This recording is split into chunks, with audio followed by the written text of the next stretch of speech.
If you get to travel roads that have already been discovered, you're basically always just following. But if you go somewhere where no one's ever been, you're basically on the lead, and that's one thing that I really like. Situated 75 miles outside the Lebanese capital Beirut is the Baatara Gorge.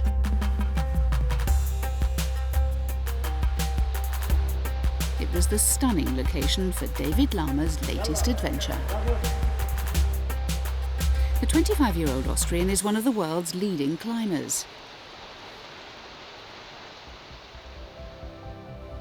David is a former sport climbing world champion and was here in Lebanon to make the first ever ascent of this 300-foot sinkhole, aided by local climber Jad Khoury. Lebanon is definitely a special place. It's somehow a little bit exotic, some place that you don't actually plan to go to as a climber because there's still very little known about the climbing here. You hear about Lebanon in the media, you don't think about climbing or nature or activities, you only hear about war. Climbing in Lebanon is fairly new, but it's on the right track.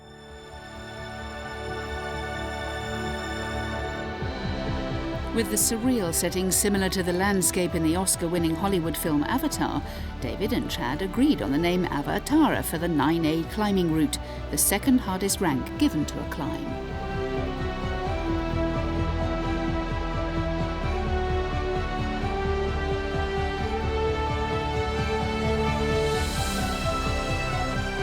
When I walked in for the very first time into the Baatara Gorge, I didn't care if this route was going to be 9A or 9B or if it was going to be 7C. I didn't care.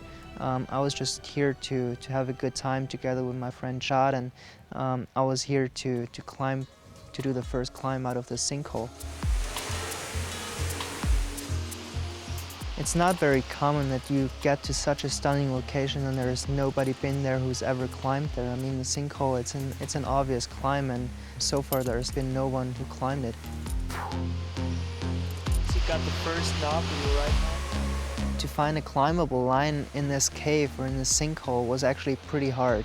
The walls are incredibly steep and there are hardly any holes on it, so I was really not sure if there's a line that I could free climb. Luckily, David found a very nice route. I found this really beautiful line that climbs up to a perfect tufa, and then from the tufa has some really hard climbing to the lip. It's on a place where we thought it was maybe too steep, or maybe it doesn't have enough features to have a route.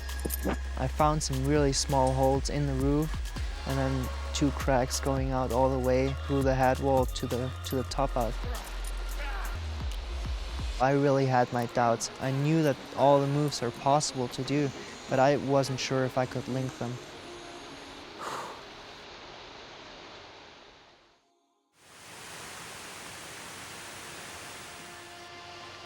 So the first half of the climb up to the tufa is not too difficult, and you have kind of a good rest there, and then it's getting really, really steep, and you have just a couple of small holds and really complex climbing. I'm trying to make things perfect, simply because also the route requires it. On my final go, when I really climbed the route, I stuck that crux move for the very first time. I had really a hard time even doing that move as a single move. I, at some point, figured out that clipping all the quick draws, especially on the crux section, just requires too much time and energy.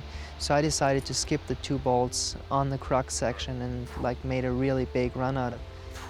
And at some point I just knew, okay, I'm not gonna fall.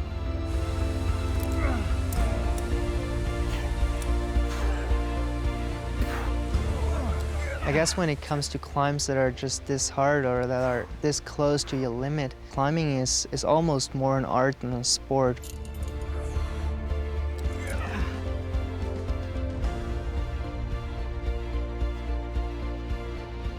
I basically witnessed all of the hardest route being sent in Lebanon, but this is by far the first time I see a route this steep being sent. It's very exciting for sure. It's like being part of history.